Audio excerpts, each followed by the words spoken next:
সবচেয়ে বড় গুনাহ যেটা বলা হয়েছে, সবচেয়ে বড় গুনাহ এই আয়াতটা তেলাওয়াত করলাম, সেটা হচ্ছে আল্লাহ এবং রাসূলের সাথে যুদ্ধ করার শামিল।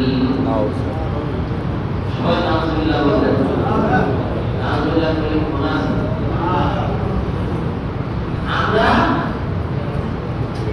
যদি কোনো গুনাহ কাজ মানুষ করে, আসলে যদি চিন্তা করা আসলে আমি এটা তো গুনাহ করে ফেলেছি,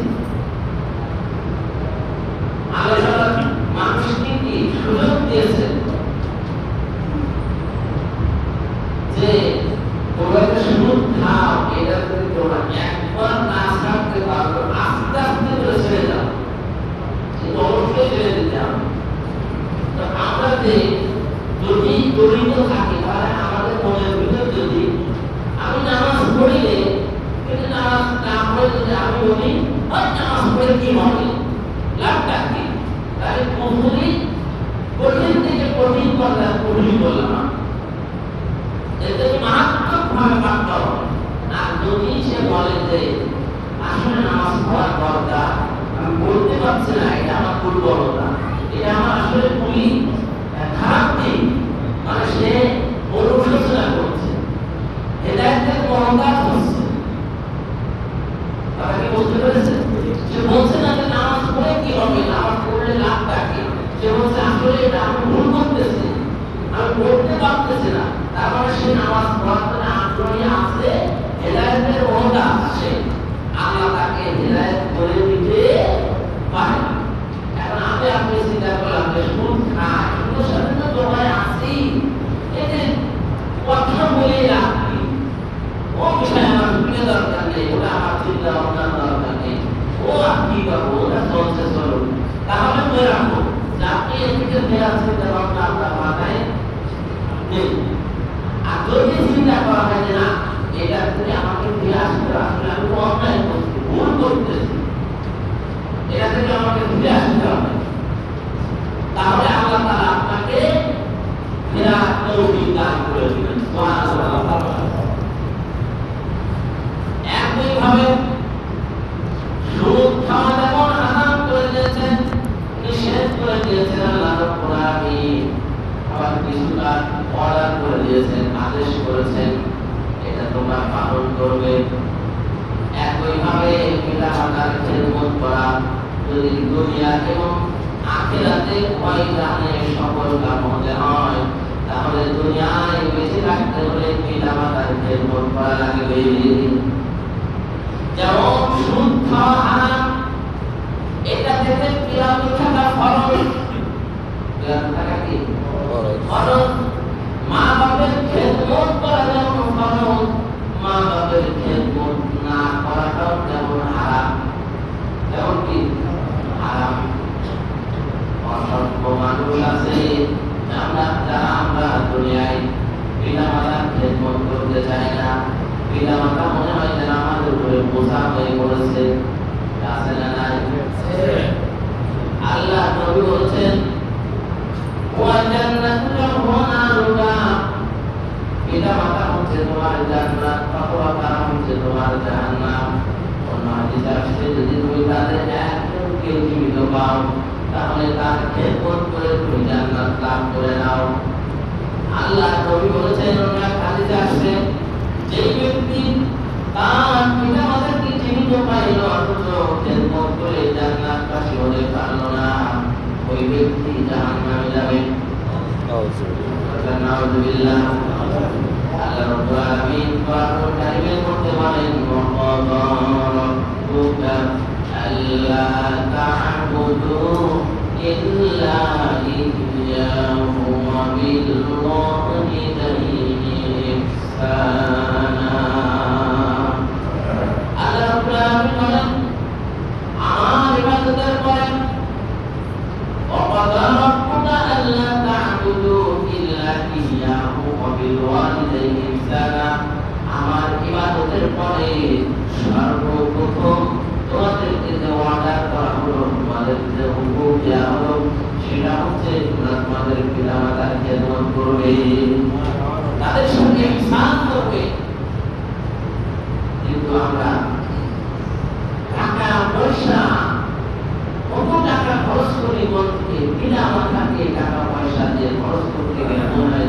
কষ্ট হয়ে যায়। বর্তমান সমাজে খেয়াল করে দেখেন, অধিক অংশ এটা আমরা খেয়াল করি, অথচ যেটা করতেছে সেটা হচ্ছে জাহান্নামের রাস্তা, আর পিতা মাতার খেদমত করাটা হচ্ছে জান্নাতের রাস্তা। কোন কোন বর্ণনা এসেছে, তুমি যদি অপরাধ রিজিক চাও তাহলে তোমার পিতা মাতাকে বেশি বেশি করে খাওয়াও, করাও, তাদের খেদমত করো, আল্লাহ তাআলা তোমার রিজিকে বরকত দিয়ে দিবে। সুবহানাল্লাহ। পিতা মাতা এই হাদিসের ব্যাখ্যা করেছেন যে পিতা মাতা হচ্ছে রিজিকের ভান্ডার। যদি তুমি রিজিক চাও, বরকত চাও, তোমার পিতা মাতাকে ঘরে নিয়ে এসো, তাদেরকে খেদমত করো, তাদেরকে বেশি বেশি করে খাওয়াও, করাও, আল্লাহ তাআলা রিজিকে বরকত দিয়ে দিবেন। অবমাননা তো থাকবে না, সব শেষ হয়ে যাবে। কিন্তু এইগুলো আমরা করতে চাই।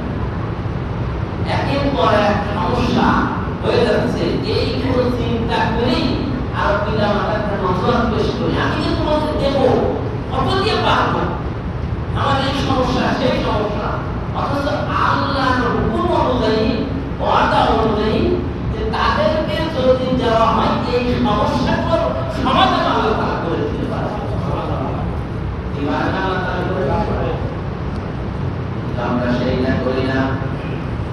তাহলে আমি যে যেটা তেলাওয়াত করলাম, ওয়ালতাকুম মিনকুম উম্মাতুন ইয়াদউনা ইলাল খায়রি ওয়া ইয়া'মুরুনা বিল মা'রুফি ওয়া ইয়ানহাউনা 'আনিল মুনকার ওয়া উলাইকা হুমুল মুফলিহুন।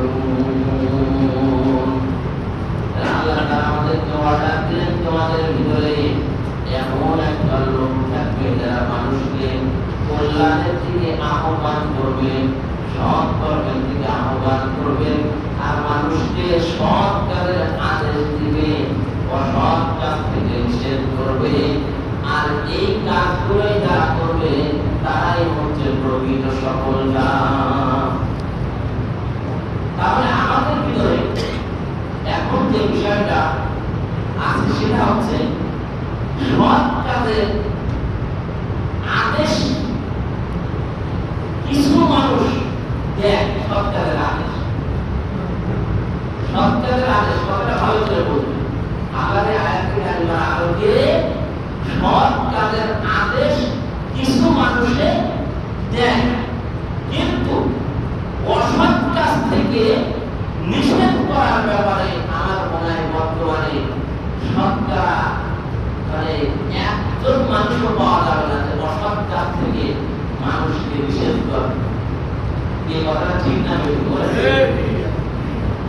কারণ আমাদের সমাজে যেমন আমি একটা বলেছি, যেটা মারাত্মক ব্যাধি, আরো আছে একটা বলবো।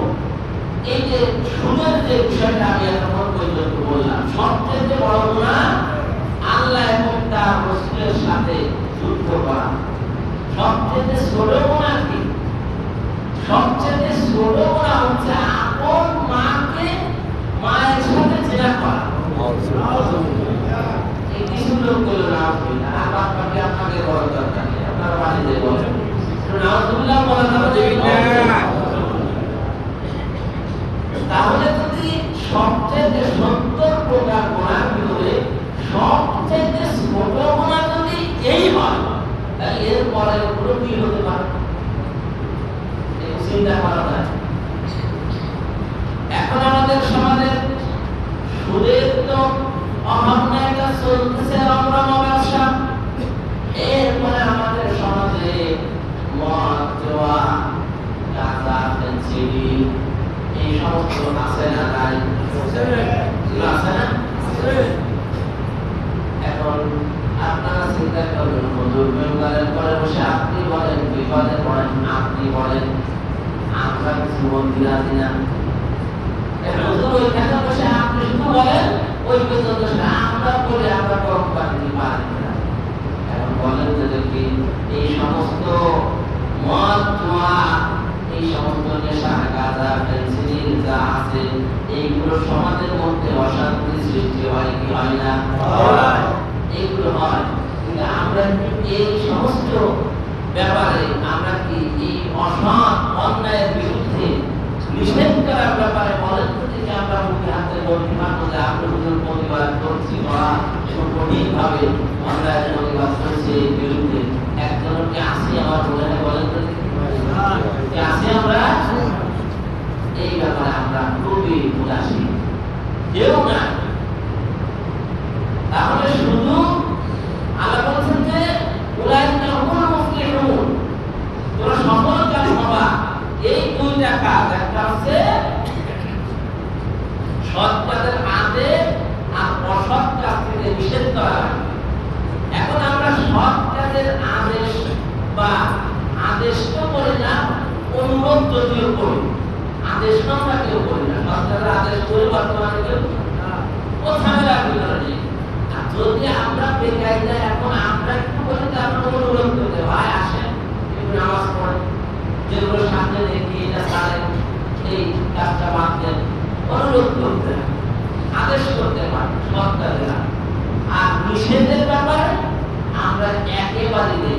এখন বলেন একতরফা আমল দিয়ে আল্লাহ বলছেন যে তোমাদের এই দুইটা কাজ করলে তোমরা সফলতা পাবে।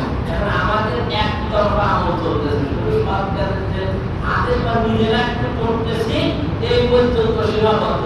এই একতরফা আমল দিয়ে কি আসলে জান্নাতে যাওয়া যাবে? না, যাওয়া যাবে না। এই জন্য আমাদেরকে কাজ দুইটাই করা লাগে। আমি যেহেতু সময় কম, আমার সব কথা বলা সম্ভব না, আমি কয়েকটা বিষয় বলেছি। সৎ কাজের ভিতরে আমি যে বিষয়, একটা হচ্ছে নামাজ কায়েম করা। নামাজ আমাদেরকে যেমন পড়তে হবে তেমন সমাজে কায়েম করতে হবে। এই নামাজের বিধানটা কায়েম কিন্তু শুধু ব্যক্তিগত পর্যায়ে হয় না, এটা সরকারি ভাবে নামাজ কায়েম করে। যেন আল্লাহ কোনো জায়গায় বলেন যে তুমি নামাজ পড়ো, আইন প্রণয়ন করে। যেমন মানে বিভিন্ন আইন রয়েছে, ইসলাম বিরোধী আইনও অনেক, এই 90% মুসলমানের দেশে আছে, আছে না? আমাদের দেশের বিভিন্ন জায়গায় মন্দিরালয় আছে না? নাই? এই মন্দিরালয়গুলোকে আইনের বাইরে, আইনের ভিতরে। কারণ আপনার আমার মেয়ে, আমরা কি কখনো চাবো যে সে নষ্ট হয়ে যাক? কিন্তু এগুলো চলতেছে মন্দিরালয়, এগুলো শরিয়াত ইসলামী পরিষ্কারভাবে হারাম করেছেন যে না ব্যভিচার, অথচ সেগুলো চলতেছে 90-92% মুসলমানের দেশে একেবারে অন্যায়ভাবে। এগুলো আইন আছে না, কিছুই বলে না, বরঞ্চ যে কিছু করতে চায় সেই বেকায় দেয়। তাহলে এইরকম অন্যায় অপরাধের আইন রয়েছে, তো নামাজের আইন কিন্তু নাই। এই আইন আমাদেরকে বাস্তবায়ন করার জন্য চেষ্টা করা লাগবে কি লাগবে না? আলাদা না, সব করা সম্ভব না। নামাজ প্রতিষ্ঠা করতে হবে, যাকাত আদায় করার ব্যবস্থা এটাও সরকারিভাবে করবে। এইগুলো আমাদেরকে সুদ প্রথাকে এটা চিরতরে নির্মূল করতে হবে। মদ, জুয়া, জিনা,